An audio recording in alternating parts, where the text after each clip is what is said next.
आज फिर से एक बार आपके सामने हूँ मैं। नमस्कार, मैं अभिषेक शर्मा आपका आभार व्यक्त करता हूँ सबसे पहले कि जितनी कहानियाँ पोस्ट के माध्यम से मैं आप लोगों के बीच में भेजता आया हूँ,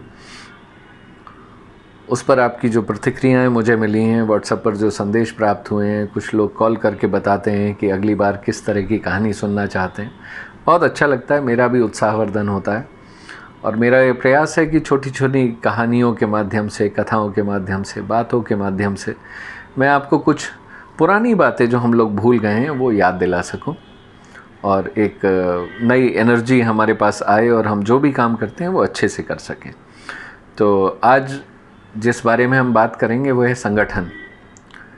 हम सभी जानते हैं संगठन में शक्ति होती है, संगठन बहुत आवश्यक होता है।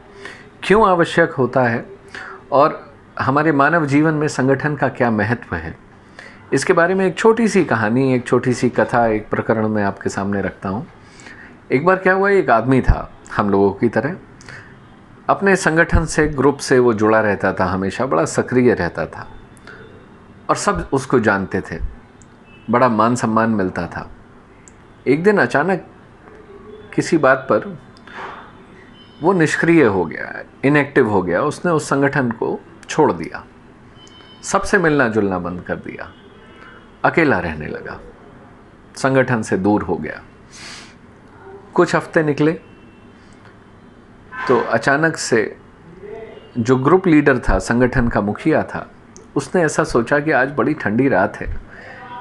उसको याद आने लगी, क्योंकि उस व्यक्ति से उसकी मित्रता भी थी, साथ में काम करता था तो मित्रता थी। तो संगठन ने, मुखिया ने सोचा कि चलो आज उसके घर पर चलते हैं, बहुत दिन हो गए मुलाकात नहीं हुई, देखें क्या करता है।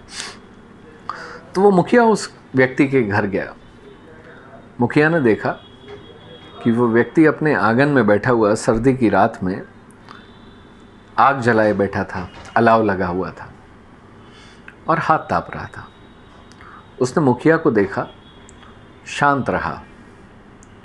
मित्रवत व्यवहार होते हुए भी वो ना तो खड़ा हुआ, ना उसने कोई स्वागत किया, बिल्कुल खामोशी से बैठा रहा।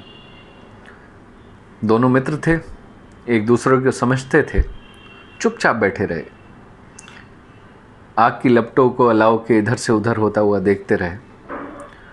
कुछ समय बाद मुखिया ने कुछ सोचा और वहाँ से चिमटा उठाया और अलाव में से एक जलती हुई लकड़ी को उसने उठाकर उस अलाव से अलग रख दिया। उस लकड़ी में अच्छी खासी आग थी। वो व्यक्ति भी मुखिया के इस काम को देखता रहा चुपचाप, उसने कुछ नहीं कहा, बड़े ध्यान से देखता रहा। बहुत लंबे समय तक अकेला रहा था, इसलिए मन मन खुश भी हो रहा था कि आज मुखिया जो उसका मित्र है वो उससे मिलने आया है, रात में कुछ बातचीत होगी। लेकिन वो खामोश बैठा था। फिर उसकी निगाह उस लकड़ी के टुकड़े पर गई जो मुखिया ने चिमटे से उठा के अलाव से अलग रख दिया था। उसने देखा कि जो टुकड़ा अलग रखा था उसकी चिंगारी धीरे धीरे कम होने लगी। उसके अंदर जो आग की चमक थी वो भी धीरे धीरे कम होने लगी और थोड़े समय बाद बिल्कुल बुझ गई। वो लकड़ी कोयला बन चुकी थी। उसमें ना तो धुआं था, ना चमक थी, ना ताप था, कुछ भी नहीं था। और कुछ ही समय पहले उसे अलाव से अलग निकाला गया था जब वो धधक रही थी। तो जो उज्जवल प्रकाश था, जो चमक थी, जो ताप था, कुछ भी नहीं बचा था। वो एक मरे हुए से लकड़ी के टुकड़े की तरह पड़ा था।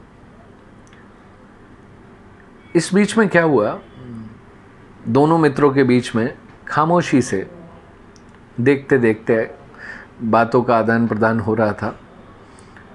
कम से कम शब्दों में बातचीत हुई और जाने से पहले मुखिया ने पता है क्या किया, उसने उस कोयला हुई लकड़ी को वापस चिमटे से पकड़कर उठाया और अलाव में रख दिया। और दोनों ने देखा, पलक झपकते उस कोयले में फिर से आग लग गई, फिर से उस लकड़ी में ताप आ गया, उसमें वो चमक आ गई और वो पूरे अलाव के साथ में जलने लगी। तो जब आदमी मुखिया को छोड़ने के लिए दरवाजे तक पहुंचा तो उसने मुखिया से कहा, मेरे घर आकर आपने आज मुझे बहुत अच्छा पाठ पढ़ाया, आपका बहुत बहुत धन्यवाद। आज आपने बिना बात किए मुझे ऐसा कुछ समझा दिया कि अकेले व्यक्ति का कोई अस्तित्व नहीं होता। संगठन का साथ मिलने पर ही वो चमकता है, उसकी योग्यता की असली पहचान उस संगठन के साथ से होती है। संगठन से अलग होते ही वो उस लकड़ी की भांति कोयला बन जाता है। तो मित्रों, संगठन या एक दूसरे के साथ से हमारी पहचान बनती है, इसलिए संगठन हमारे लिए सर्वोपरि होना चाहिए। संगठन के प्रति हमारी निष्ठा, हमारा समर्पण किसी व्यक्ति के लिए नहीं होता, बल्कि उस संगठन से जुड़े उस विचार के प्रति होता है और होना भी चाहिए। और संगठन किसी भी प्रकार का हो सकता है। यहाँ ध्यान देने वाली बात है, संगठन का मतलब किसी विशेष संगठन से नहीं है। संगठन कैसा भी हो सकता है, पारिवारिक हो सकता है, आध्यात्मिक हो सकता है, सामाजिक हो सकता है, व्यापारिक हो सकता है, सांस्कृतिक हो सकता है और सेवा संगठन हो सकता है, जिसके माध्यम से हम समाज में सेवा कर सकें। अपने परिवार के साथ जुड़े रहिए, अपने संगठित रहिए। संगठन के बिना हमारा मानव जीवन अधूरा है। हर क्षेत्र में जहाँ भी रहें, संगठित रहें। हमारा संगठन ही हमारे लिए सबसे महत्वपूर्ण है। धन्यवाद।